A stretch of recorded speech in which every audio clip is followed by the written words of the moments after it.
माया एक साधारण सी लड़की थी। कस्बे के सुपरमार्केट में कैशियर का काम करती थी। जिंदगी उसके लिए आसान नहीं थी। माँ बाप का साया बचपन में ही उठ गया था। पति ने भी साथ नहीं दिया था।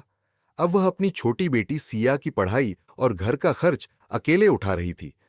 हर रात जब सुपरमार्केट से लौटती तो अपने छोटे से किराए के कमरे में बैठकर सोचती कि महीने का किराया, बिजली का बिल और बेटी की स्कूल फीस कैसे निकलेगी। एक शाम सुपरमार्केट में एक बुजुर्ग ग्राहक आए। वो बहुत पुराने कपड़ों में थे, फटा कोट पहने, और उनके हाथ हल्के हल्के कांप रहे थे। उन्होंने चावल और दाल खरीदी, लेकिन जब बिल बना तो पैसे कम पड़ गए।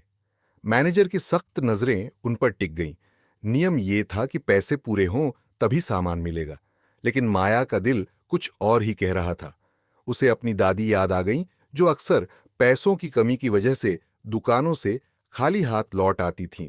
माया ने बिना सोचे बोला, आप सामान ले जाइए, मैं अपनी सैलरी से कटवा दूंगी। पर यह दया उसके लिए आफत बन गई।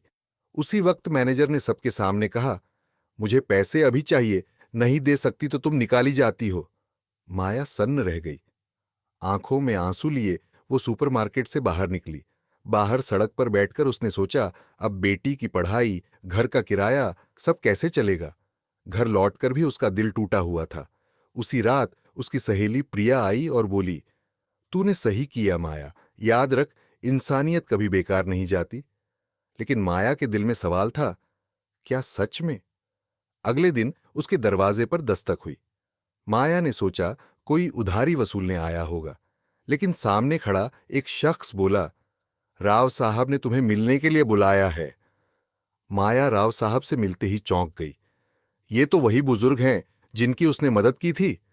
वहां जाकर माया को पता चला कि राव साहब कोई आम आदमी नहीं थे। वो अक्सर साधारण कपड़ों में निकलते और लोगों की इंसानियत परखते। और इस बार उन्होंने माया को चुना था। राव साहब ने मुस्कुराते हुए कहा, बेटी, आजकल कम लोग ही दूसरों की मदद करते हैं। मुझे तुम्हारे जैसा ही कोई इस काम के लिए चाहिए था। फिर उन्होंने माया को अपनी संस्था में एक अहम जिम्मेदारी दी, जहां वो बुजुर्गों और गरीबों की मदद कर सके।